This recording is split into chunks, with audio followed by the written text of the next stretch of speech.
And Israel, you probably know that, was considered to be the startup nation. And there's actually a book by that name that you can find on Amazon that talks about the fact that how is a company, is a country or a state that is so small became a capital for innovation and startups. And actually, Israel, a fun and interesting fact, Israel is second only to the US itself in the number of startup it has. So think about the magnitude, right? Such a small country has almost the same amount of startup just like the US. In a corporate world where all employees have great leaders with no egos that create fun cultures where people can do their best work, the employees and companies thrive while doing great things for the customers, themselves, and each other. Well, we know that rarely happens. I'm Jeff Palacio. I have been a leader for over 40 years for every t-shirt size company, from small 16 employees to extra large over 1 million. Please join me while I interview outstanding leaders that will share stories of great leadership and not so great. It will help you become a better leader while poking fun at all the crazy shit that happens in corporate America.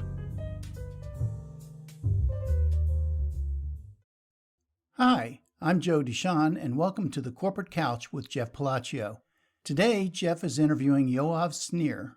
Yoav served in the Israeli military for 3 years, finishing his term with the rank of Sergeant First Class.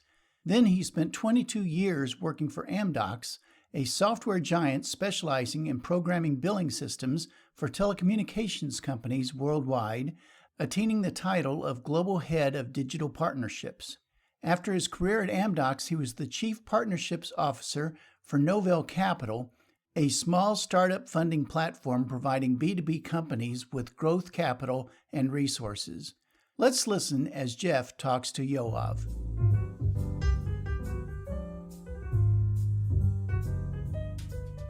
Yoav, I want to welcome you today to the Corporate Couch.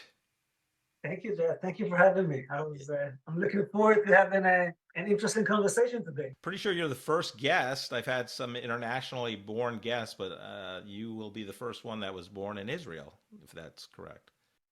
Yeah, I did. I was born and raised in Israel. Moved here in 2008 with my wife and 2 boys. Came here for 3 years. It's been 15. So Casey has been good to me, I guess. Yeah, very nice, very nice.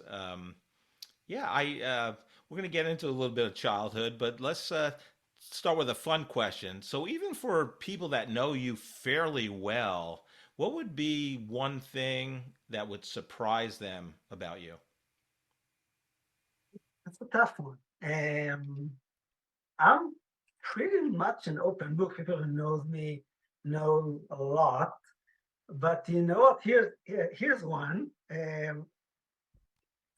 Back in probably the mid 2000, when I was still back in Israel running development team for Amdocs, and there was Amdocs did like a recruitment campaign for new employees, and back then there was a lot of competition for, well, like most of the time, right, on for good employees. So they basically did an interesting spin-off on recruitment campaign and took a few employees or people that started from the company from day one, which I did. I joined Amdocs straight out of college as a developer and grew up through the ranks to the executive I am today.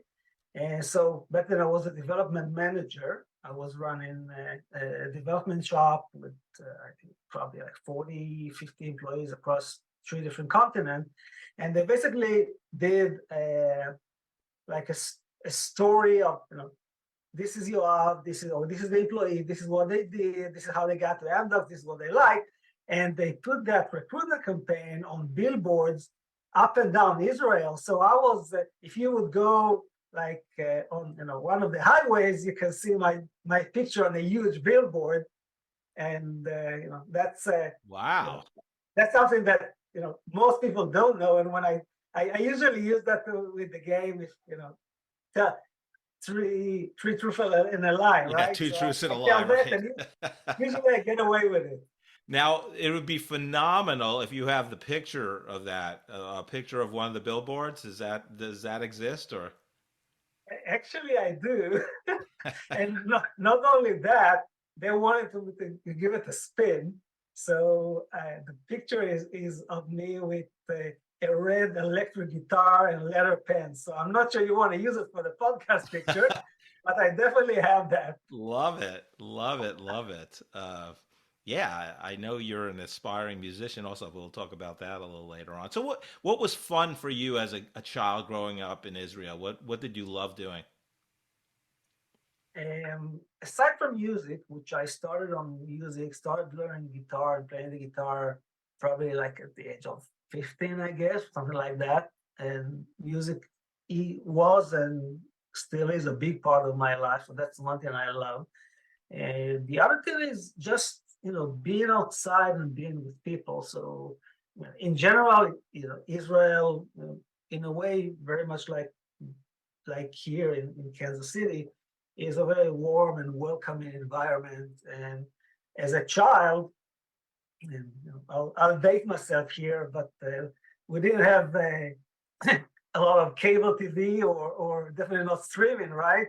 So if you wanted to see your friends, you had to go downstairs or go outside and play, whether it's soccer or do the things. And I spent from a very young age. I joined a youth group, kind of similar to the Boy Scout here, but a bit different. Where I spent a lot of my time and I had a lot of friends. I was an instructor, and later on, I basically was there up until the time I graduated from high school. So I spent a lot of time with my friend over there, the youth group. Yeah, that's it. Like Yeah, being outside, basically. the old days, right? Yep. Well, you got out first thing in the morning with your friends, came back for lunch, then went out after lunch, came back for dinner. Oh yeah, my parents used to say that, and especially when I was a bit older, right toward like high school, and I would leave the house in the morning and come back in the middle of the night, and they'd say, "Hey," they wouldn't see me for a few days because uh, when I came back, they were already asleep. And of course, we didn't have cell phone back then, so they literally didn't know where I am. But I guess that's very much the same for most of us at that age. Yes, 100%. So what was your childhood dream in terms of when you became an adult, you wanted to be what? I think from when I was earlier in my early child, well, when I was toward the end of like high school, I think I already knew I wanted to do something with computers or programming. So I was kind of set on that from relatively an early age, and I was playing with computers from a relatively early age. But I think before that, I would probably want to do. I would say I wanted to do something around music. I knew I would not be a rock star or a famous singer, but I want to be behind the scene, and the entire process of music recording and producing was always fascinating to me. And actually, when it was time to choose my major and go to college, I kind of debated between doing software engineering or go to the other side and do a recording engineer and go to be a recording engineer or a producer. And I've chosen the technology path, which worked out pretty well for me in terms of a career. But actually, like about 5 years ago, give or take, there was a point where I said, okay, I'm at the point in my life where I can do some more stuff. And I went back to school. Actually, I did a recording engineering certificate at the Johnson JCCC at the community college. And I have a small studio here at home, and nothing, not professional, semi-professional, but that's kind of a side hobby for me. So that's something I came back to at a later stage in life. I don't post a video of our conversation, at least not yet. But you're very clean cut. Hair looks great. Short hair. What was the longest hair you've ever had, in your life, and how long was it? Well, that's almost a planned question. Well, when I was younger, actually when I was young, I had short hair, and then after my army service, I grew up. I had a long hair. I had hair probably all the way, down to the bottom of my back, Wow. and you cannot see it with the short hair, but I have curly hair. I actually had like almost sheer temple curls, like thick, big ones, Wow. all the way down. Wow. And Women were so jealous of you, I bet. even my wife was when we met, I guess. She said, "Hey, I don't have that hair." See, But we reveal everything on this show. It's not just your professional journey. We get into the hairstyles and all that. So I had to ask that. So talk about, so you're obviously, not that I'm an expert, but I know Israel, you have to serve mandatory 3 years in the defense forces, I believe. So talk about your post high school experience, both education wise and as part of your commitment to the military forces in Israel. um, you're right. In Israel, active duty is mandatory. It's 3 years for men, 2 years for women. At least it was when I did. I think it kind of changed later on. But I joined the Israeli Defense Forces. I was part of the armored corps, so I was in the in the tanks. I was a tank commander, and did it for that for 3 years, and then after I did the 3 years, I stayed on active reserve for probably about 15 years, or more or less up until the time I moved to the States, and was the deployment are different than here. When you do active reserve, it's usually a month or a few weeks at a time, because Israel obviously is smaller and you don't go overseas for the deployment. But that's something that obviously made a big impact on my life, on my personality. And I think in a way, for most people who serve regardless if it's in Israel or in the US or anywhere else in the world, I truly believe that giving back to your country in such a way is very meaningful. It's very hard. Obviously, it's not all rosy, right? It's a very challenging experience for a young man or a young woman, but also give you back a lot. I think that you can see people go into the army, and I see it here as well, as basically children at the age of 18, and they come out of the other side, mature men and women, and the perspective you get, the experiences, and a bit later on in my career, I was a staff sergeant, and I led a small team, and I helped. Toward the end of my career, I was an instructor in the professional school for tanks, if you will, right? So I taught young soldiers the way around those big machines, and that's also something that you learn from. In general, I also believe that teaching is the best way to learn. There's a say that you learn the most from the ones who you teach, right? So I think that's very true. Yeah, so tell me about, including myself. Most listeners, don't think know the kind of the process that the youth of Israel have to go through. So is it right after high school you go into your 3 year commitment? I think now it's a 32-month commitment. I think they've lessened it, but when you were there it was 3 years. Talk about that experience and as well as your post secondary education experience.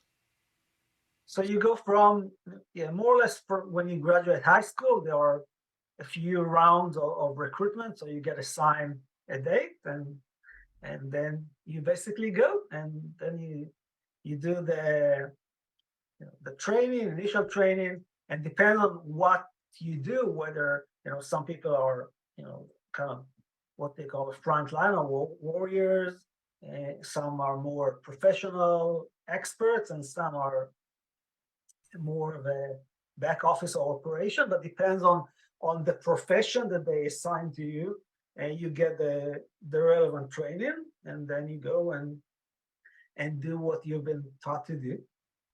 And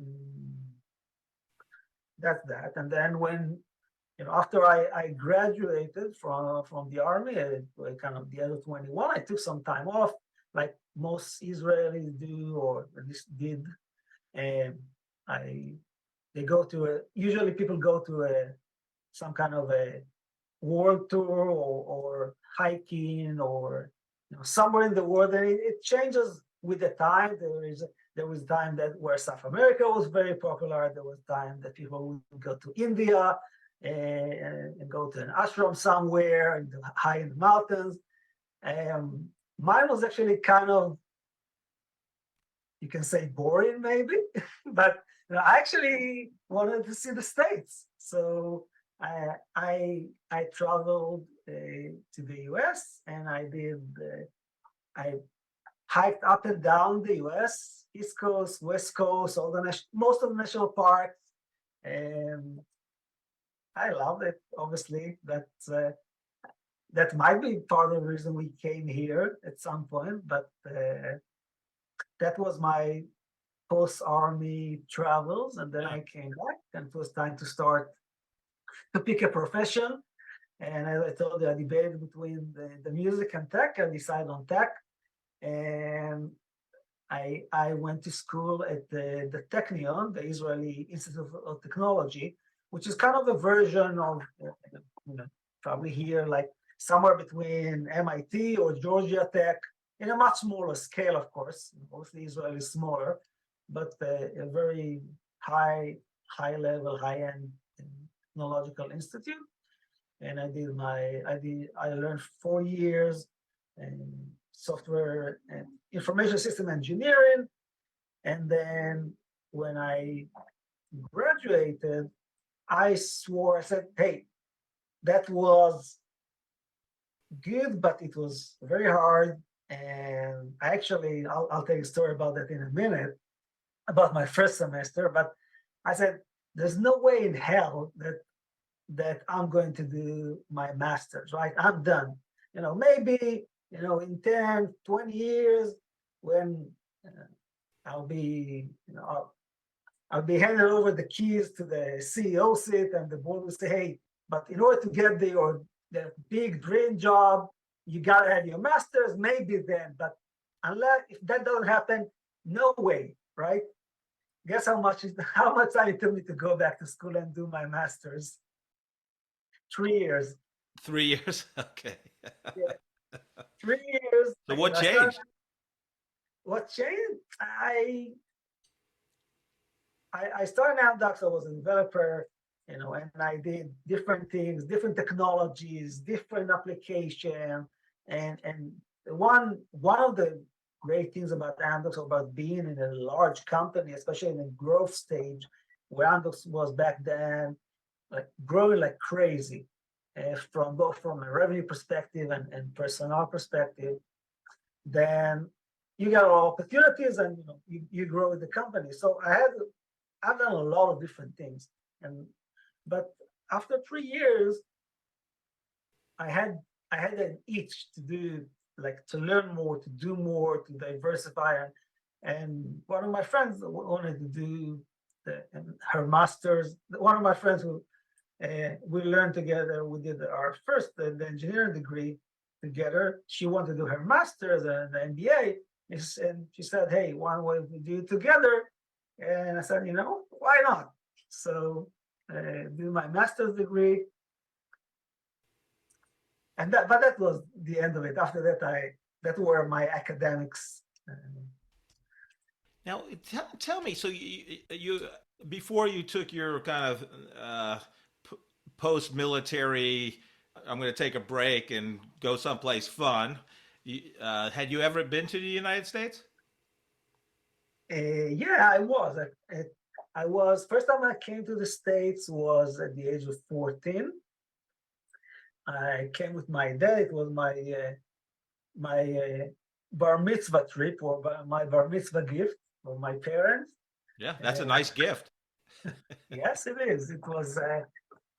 And my father was also an entrepreneur and an executive, a very high caliber, and he was even back in the 80s where it wasn't that international business was not as common as today. He was traveling the world, and he took me on one of his business trips, and then we took some time he stayed in the US. Actually flew all the way from Israel to New York by myself, first time at the age of 14. Looking at it today, being a parent and sending my kids on a flight across the ocean. Yeah, you would never do it. Yeah, I don't think so. I sent my oldest son from Kansas City to New York on a direct flight to meet his grandparents. I think it was the age of 16 for the first time. And he had, at this point, he had more mileage than I had at the age of probably 25. Right. Because, obviously my kids, with our roots being in Israel and growing up here, we're going back and forth to Israel a lot when they were younger. And also we like to travel. So we travel a lot, both, in the States and outside of the States. So my kids have so much mileage. Yeah, I guess right. like many younger, many of the younger generation, it's obviously much more common that everyone goes everywhere. Yeah, 100%. So tell me whether the first time as a 14-year-old or your subsequent trip to the US after your military service, obviously you had prior to coming to the US, there's some perception of what the US is. And so what was the biggest difference between the perception before you came to the US and then after you had visited once or twice? What was like, oh my God, I didn't realize this about the US, or what was that? I think the one thing that is probably true for many people that don't live here is that US is, or people thinking about the US, they usually think about the big cities, right? The one that you see in the movies, the one that are an icon, right? So you think of New York, or you think about San Francisco with the Golden Bridge. So those are the icons or the perception from the outside, right? The city that never sleeps, or the magical Bay Area, maybe the big parks, the great outdoors, but that's more or less it. Now, obviously, and you also think about a different, like, for example, American as one nation, or you think, hey, like you have Israelis, you have European, you have American, right? Now, it's not really true because, yes, everyone are American, but there's so much diversity Right. between the big cities and the small cities, between the East Coast and the West Coast and the South and the Midwest. There are, aside from that we have our own personality, of course, but there are different areas and different styles of living that make a lot of impact on who we are, how we are.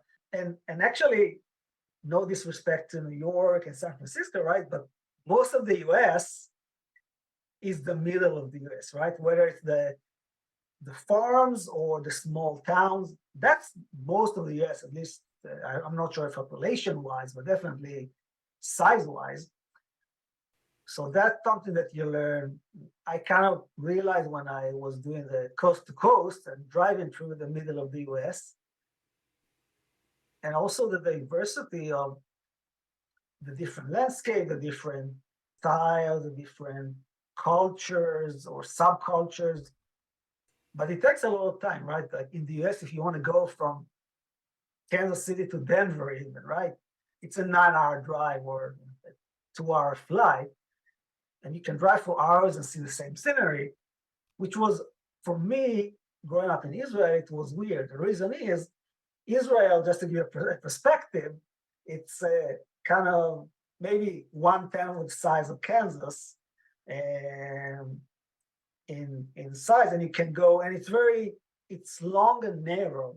So you can drive from north to south or south north, give or take 6 hours, no traffic. And of course, when you go to Tel Aviv, just like New York, any big city, there's tons of traffic. So it doesn't really take you 6 hours. You can just going to Tel Aviv can take you 2 hours. But in general, it's about 6-hour drive up and down and less than 2 east to west. And within that relatively small distance, you have almost every geography and scenery you can imagine. You have the desert down south, you have the mountains with peaks and some snow up north, you have the Jerusalem up in the mountains, you have the Mediterranean beach, and then you have the Dead Sea, and so on and so forth. You can go through all of that within just a few hours drive. And here in the States, it takes a day or two for the scenery to change. So that's something that was also very different for me as an experience coming to the States for the first time. Sure. So after your college experience, was Amdocs your first job out of college? Yeah, my first real corporate job out of college. I had many different jobs. I was actually working by choice from more or less the age of 12 because I wanted to have money and I wanted to have the freedom. Yeah, sure. My first entrepreneurial endeavor was actually at the age of 12. I started I was a DJ for birthday and bar mitzvahs with my friend. We cobbled together some an old tape deck, a few speakers from the storage somewhere, and we started a business. We made some good money back then. I'm sure. But getting right out of college, being an entrepreneur at my core, I was sure I'm going to join a startup. That's what I wanted to do. And Israel, you probably know that, was considered to be the startup nation. And there's actually a book by that name that you can find on Amazon that talks about the fact that how is a country or a state that is so small and became a capital for innovation and startups. And actually, Israel, a fun and interesting fact, Israel is second only to the US itself in the number of startups it has.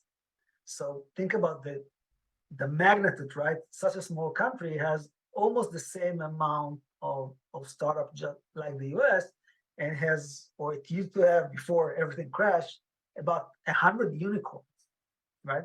So, out of college, I said, okay, I wanted to join a startup. I was pretty sure I'm going to join a startup and be in that scene, but somehow from here to there, I joined Amdocs, a big company, not as big as it is today. When I joined Amdocs, it was probably about 5,000 employees, doing maybe less than $1 billion in revenue. When I left, it was 27,000 employees doing more than $4 billion in revenue. working with almost each and every telecommunication and service provider around the globe. And but sometimes life takes you in unexpected paths, and that was actually it was good. It Yeah, was a great ride. As I said, I got so many opportunities and experiences I wouldn't get anywhere else. sure. How did you get the first job? I mean, how did you get the Amdocs job? What was the process? Like you were looking for startups, and then you end up at Amdocs. So what was that like? Just like here, and especially at every school, you have toward the third and fourth year when you're a junior and senior. There's the job fair, and a lot of companies, the local and the big companies, come to campus and set up booths and try to lure you in, and everyone tell you how great they are and why you should join them. So we went window shopping at the job fair, handed out resumes, and got callbacks just like you do it today. And I got a few calls back from a few startups, and I got a call back from Amdocs, and met with the startups, met with Amdocs, and what can I say? Amdocs made me an offer I couldn't refuse. Yeah, so I mean, you had a great career there. I mean, 22 years yeah, and obviously, as you know, I grew up in my early career was in the telecom industry for both the big behemoth AT&T and then the little David, versus Goliath, sprint in the early days. So Amdocs is very familiar to me. Not that I ever worked on the billing system per se, but what were some of your highlights there and your learnings working for such a big company? First of all, as I said, I had the opportunity to do many things. So I've spent about 10 years on the technology side, on the development. Then I ran a professional services organization for our self care or our self service product, and then moved to the States, joined the Sprint account, now T-Mobile, ran a big part of the operation there. So I did account management. And then I moved to partnership, which I've been doing for the past 10 years, more or less. I ran North America partnership and then global partnership, actually from Kansas City, although they tried to get me to move throughout those years. But I said, thank you, but no thanks. I'll stay here and travel more, which worked out pretty well, I have to say. And so probably a lot of learning. I think some of the highlights is obviously, just the scale of projects that we tackled is just looking at it right now, looking backwards, just mind blowing, and being able as a team, as a very big team, to deliver project at that scale. And we're talking projects at the $100 million mark, and I can't even count the amount of man hour and line of code that went into each one of those projects, and deliver those projects on time, on budget, most of the time. And Amdocs used to have and still have the best delivery rate in the industry, and like 99 or 98%, which in an industry that has an average delivery rate of 30 to 40%, that's an amazing achievement by itself. And being a part of that team that delivers despite the odds, despite the challenges, was a great experience. And so I think that's one thing. And another thing is, when I was an account executive with the Sprint account, and I worked very closely with the Sprint leadership, and the Sprint CTO back at that time was Stephen Bai, and I worked with him and his team on Sprint future and how to help Sprint get to where they want to be. And I identified an opportunity to build actually a new product for Amdocs that did not exist to handle the Sprint need for building and activating and managing what they call back then machine to machine. Now they call it IoT. But that product did not exist, not for Amdocs and not for many others. There were a few startups that started that back in the day, but nothing that was mature enough to even acquire. So I said, hey, that's a startup I can start, but instead of going out and outside Amdocs and starting that startup, I did it in-house.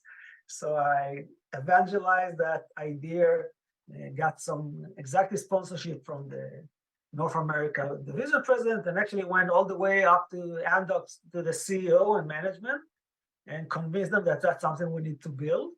And I guess it worked because they gave me budget, they gave me some staff, and for a while, about 6 months, we ran as a separate unit, almost like a startup within the big corporate, and we built that product.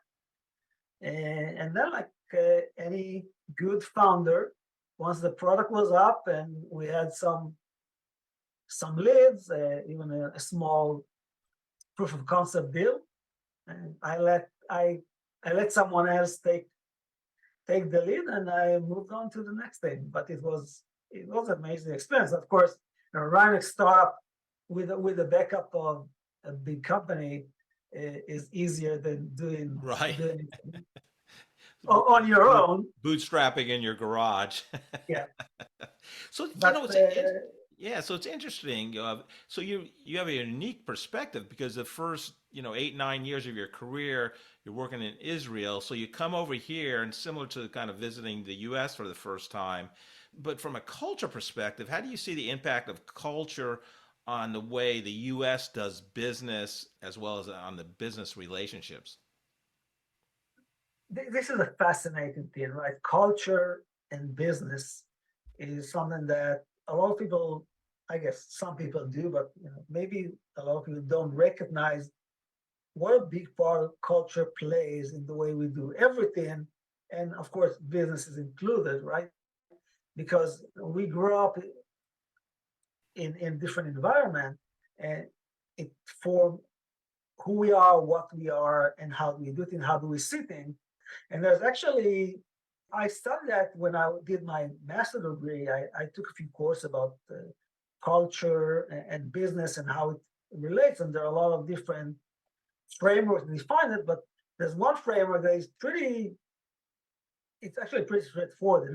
Look at 6 dimensions and how different nations and different countries are different with those dimensions, and how does that impact the way they do business. So we're talking about things like individualism, power distance, uncertainty avoidance, long-term orientation, and stuff like that. So for example, right, and I'll give you for example, Israelis and South American operate with uncertainty or without structure, while people from Western Europe and I guess a lot of Americans as well need high level of clarity and structure and process. And so if you put those two groups in a room or in a team, that can work very well or can go south very fast, right? And I've seen that firsthand. I've seen when I was working with Amdocs, we many times brought startups from Israel or from around the world to meet with our customers across the ocean, across the Atlantic, across continent, and I would sit there having the perspective of both one side of the Atlantic and the other, and I see the dynamics, and then we would step out of the meeting, and I would ask let's say the CEO or the founder of the Israeli startup, so how do you think the meeting was, right? And he would say, great, they loved us. We're going to close the deal in a week, and it's just it was phenomenal. And I would look at him and say, okay, let me tell you how it was. And because I was sitting there and looking at the let's say whether it's the sprint team or the AT&T team, and their what they didn't say and their body language. And I would tell the guy, listen, it was an okay meeting, and they're not never calling you back. You're not getting the deal. And here are the things they didn't ask you, or this is where they winch or for the things that you said. And usually they just don't see it, right? Another example is very different one is personal space. So people that grew up in countries where space is available, right? US, for example, has a lot of land, and the personal space in the US is measured in at least a few feet, right? If I would go, even pre-COVID, right? If I would go more than a few feet away from you, if I would come any closer, you would feel that I'm invading your personal space, and you would probably back up, right? And you would tell me, hey, why are you in my face? In other countries, let's say Israel, where it's a very small country, there's no real estate, or in India, and personal space is measured in inches, Right. and that's considered very acceptable. Again, if you translate it into the business world, it has a lot of impact, right? So, and there are many other aspects of how our culture and the way we grew up and the country we're from and our beliefs impact business.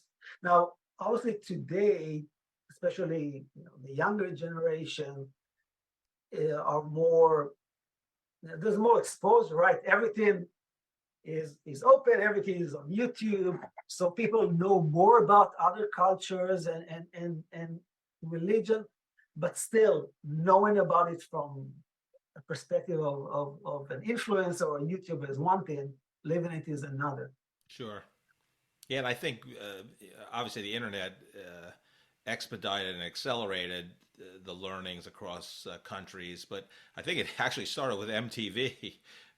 Everybody is watching the same, kind of influencers and musical groups and artists, and kind of globalizing that. But so you have a great career at Amdocs. I mean, it's phenomenal, right? You just progressed working for this company. You saw it grow immensely, even though it was a fairly large company when you joined. What was your decision to leave, and why did you leave the Amdocs? The decision to leave was just in terms of personal growth and career. I had an amazing run at Amdocs. I have almost only good things to say, and I got to do so many great things. At some point, you basically exhaust every. I've done everything I wanted to do in Amdocs, and there were obviously other roles I didn't do, but those were things that I wasn't interested in doing. So I was, and the partnership gig is basically the longest position I held in my career. I did probably like 5 years on running North America partnership, and then 5 years doing the global partnership role. And before that, every year or 2 years, I changed. I got promoted. I joined a different team, different project.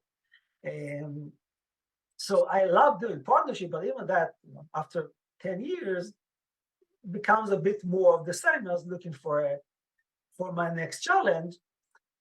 And I decided, maybe it's time to look elsewhere, maybe do a different industry or different scale. And I was lucky that I could do both. I moved from a big corporate in telecommunication or IT to a startup, a fintech startup. I joined Novel Capital. I joined the executive team of a 20 people startup. Doing non-dilutive funding for B2B companies. So actually, a startup helping other startups to grow or fund their business without taking dilution on their cap table. So I joined them ahead of the planned A round to build the partnership function from the ground up, which was something I haven't done before. Obviously, I ran big partnership organization, big deals, develop new relationship, new partnership, but I've never done like from scratch, right? So when I joined Novel, there was basically almost no there were a few informal partnerships, but nothing structured. When I left, we had a formal partnership program that I rolled out across the US. We had a good number of partners, and I can't share numbers, obviously, but a good percentage of the incoming deals was coming from partners. And that was something I've never done before. It was a great experience, a very good learning experience. And I got to have my startup experience that I was looking for straight out of college at the later stage of my career. And that was kind of what I expected. And of course, a few things I didn't. Yeah, so talk about that. So you again, Amdocs, approximately 30,000 employees, give or take, global company, and you leave there. So you go to a startup with all your partnership expertise, and what was the biggest surprise? Given the fact that I was working, even when I was at Amdocs for about, I was working for many years with startups as a mentor, as an advisor. So I wasn't, the startup experience or the startup realities wasn't, anything new to me. I've never done it from the inside at the ground level, but I knew a lot about startup life, the challenges the founders face. So most of it was not new to me.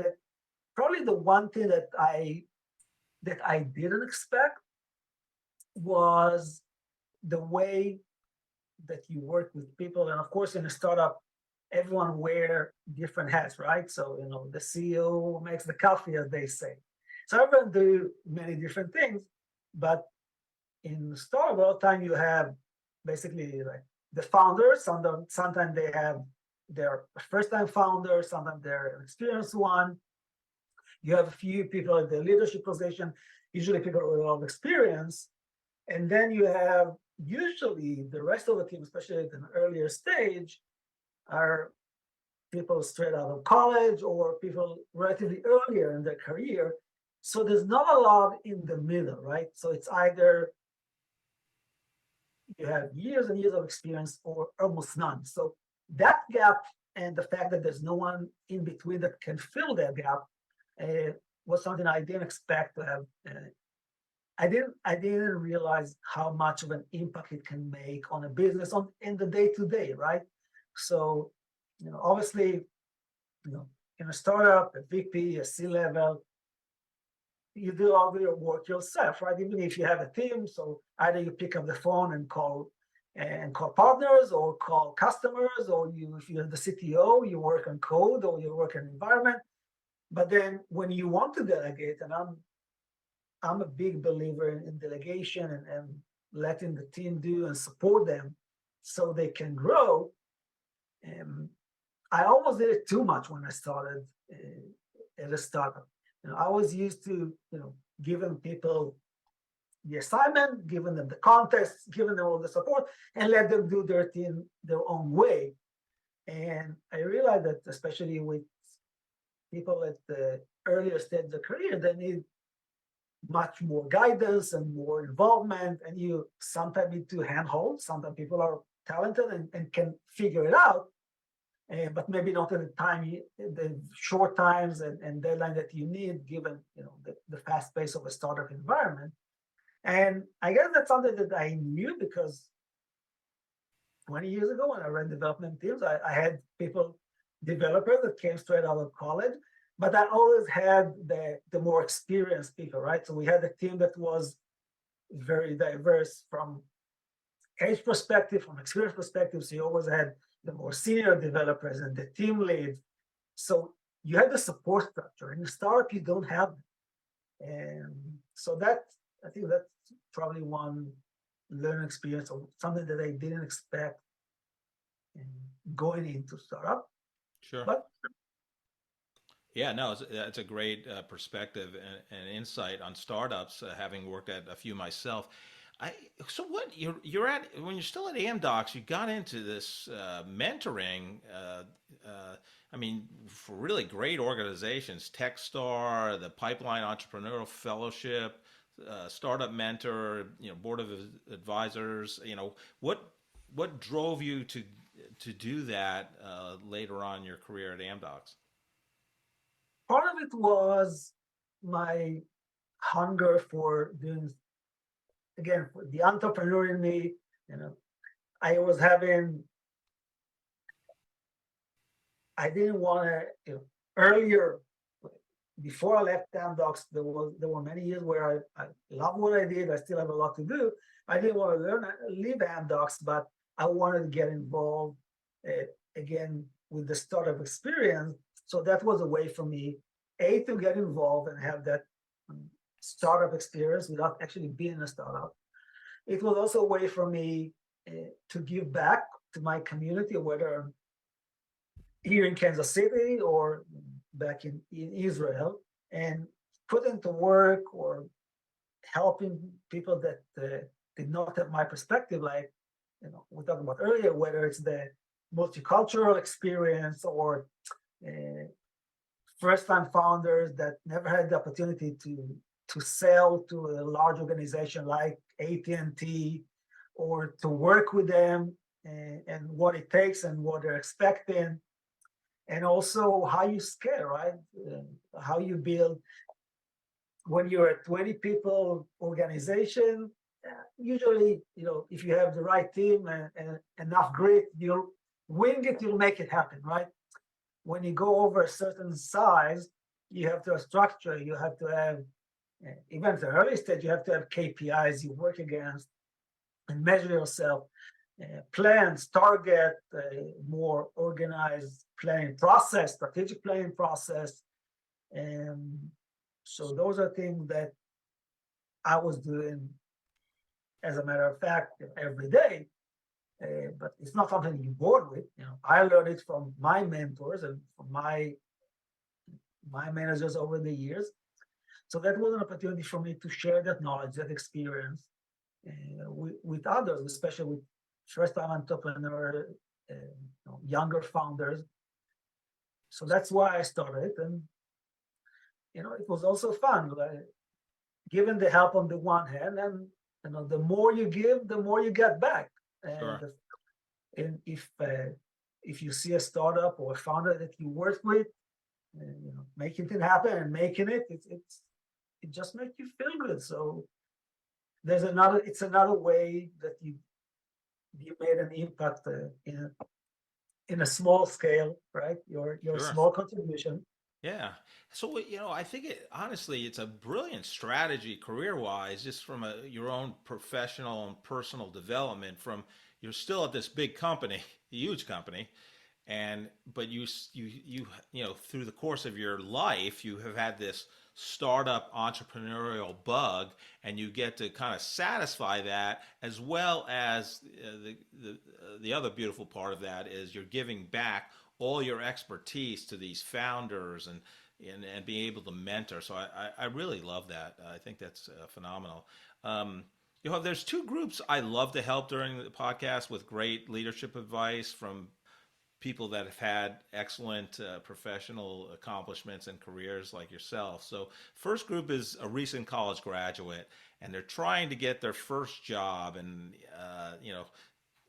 universities, colleges teach them how to get the degree, but not so much, at least in the U.S., on, hey, this is how you build relationships. This is how you should try to get your first job, and this is how you begin your professional career. What advice do you have to recent college graduates to navigate their job search and start their career? I think that getting the first job probably changed very much since the time you and I were looking for one, and probably even the past few years with COVID, everything that happened. But I think from the process perspective, things will change all the time. If there's one thing I would maybe recommend or give a tip to someone who's starting their career, is maybe not from like the process perspective on how to get a job, but what kind of job to get or to look for. So, the fact that you study, for example, computer science,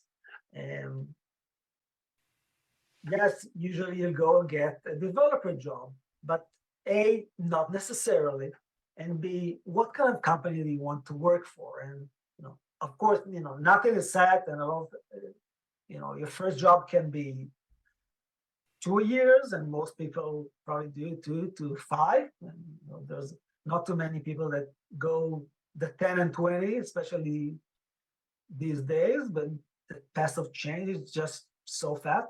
But I would say, think about what you want to get from your first job. So whether it's you want to make an impact on a certain industry or on a certain part of the world or on a certain population, and try to go at it from that perspective and have your first job uh, be meaningful for you, not just from, hey, it pays the rent kind of perspective, but also from the perspective that this is a company that does something that you sympathize with, that you identify with, and it gives you another dimension of belonging.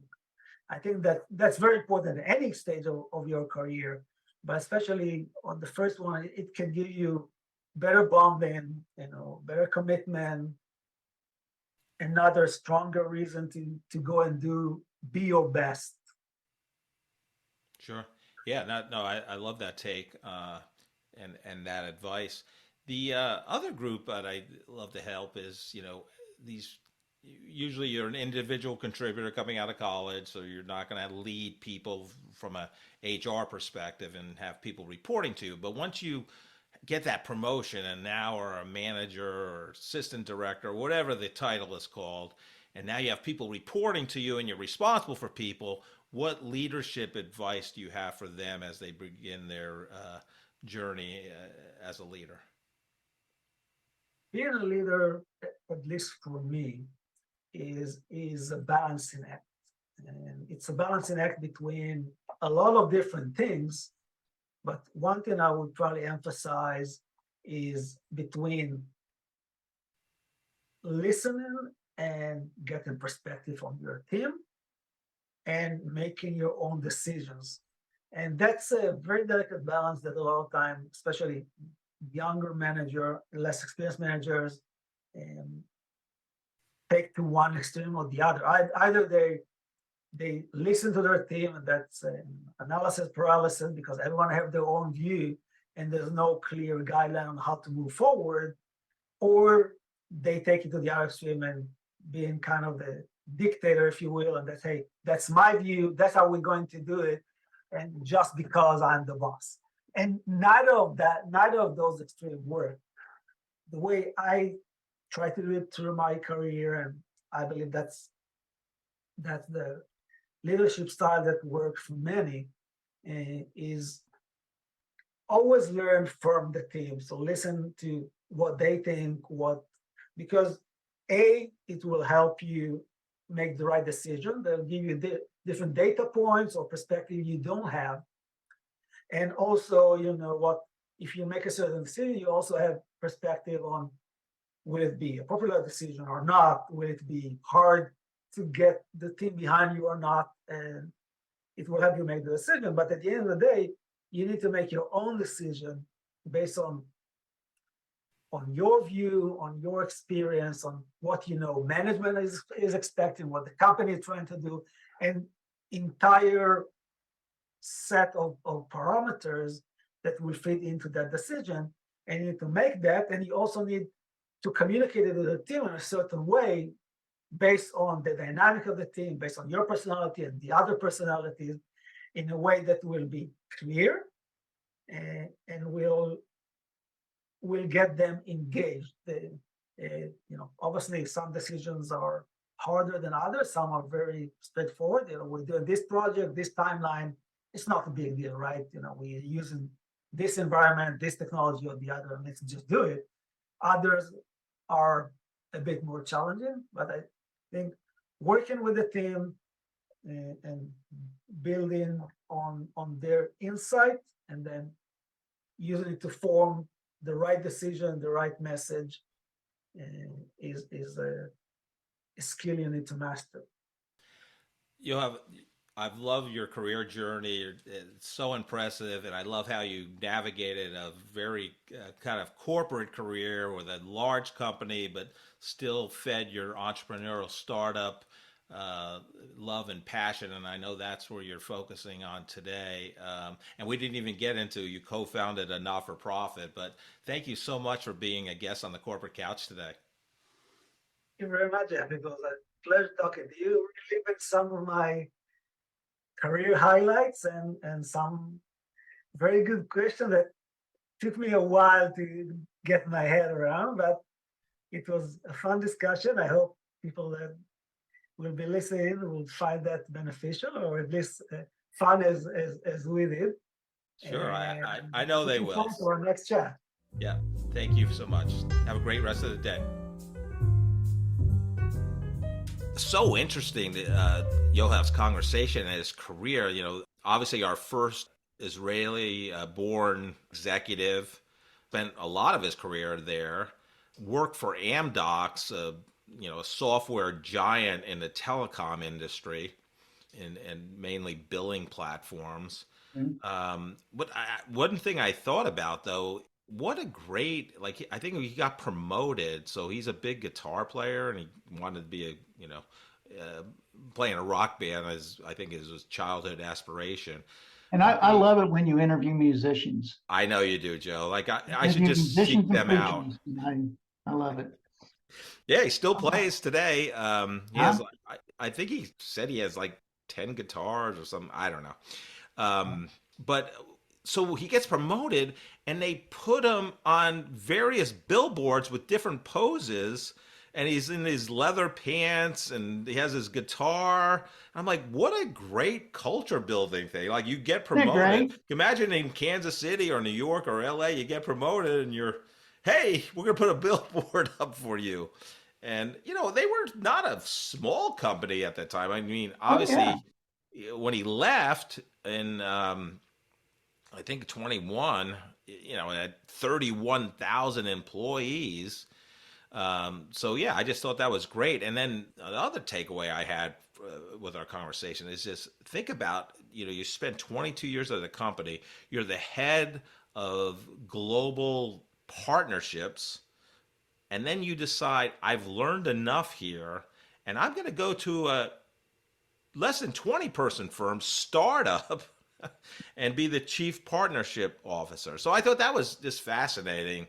And obviously as an obligation in Israel, you spend 3 years in the military. So Yeah. it's just fascinating to me. He's just a fascinating guy and an interesting career. That 3 years in the military, it obviously it changes people. All of the worldwide travel that he had done all went together to create the individual that he was, working for 20 years for a huge corporation, a software corporation, living in Israel and then moving to America and working more with Amdocs. And it was interesting his discussions of comparing Israel to America. Israel is about the size and shape of the state of New Jersey. That's all that it is. But it does not smell as bad as New Jersey. It doesn't I've never smell been there, bad. but Well, you grew up in New York. I'll take your word for it. But it has a huge diversity of geography in all of that. But he said, America is so huge and so diverse, but embedded inside all that diversity is vastness of sameness, if you will. So you can drive from Kansas City to Denver and see the exact same terrain for 9 hours in a row, and see all of Kansas and all of eastern Colorado. Any 1 square foot of that looks like every other square foot of it for right. 9 hours in a row. And so it's just an interesting contrast of cultures there, not just the culture of the corporation, but the culture literally of the countries that he's worked in, between Israel and the United States. Israel is obviously a hotbed for technological innovation and startups. He said that it has more startups in Israel than there are in any other country other than the United States. And I think that's amazing Right. for a country the size of New Jersey, essentially. So it was just a really interesting talk. Yeah. What leadership advice would you want to impart on our great audience today, Joe? We are going to go to that great philosopher named Merriam-Webster, who wrote a book that you might be familiar with called The English Dictionary. And one time when they posted on their website, any dictionary can be a pocket dictionary if you have big enough pants. Thank you so much for listening to this episode of The Corporate Couch. If you enjoy the podcast, I would love for you to take 2 minutes out of your day to rate us 5 stars and write a review. Please join me next week to learn from another great leader sharing their professional journey and insights.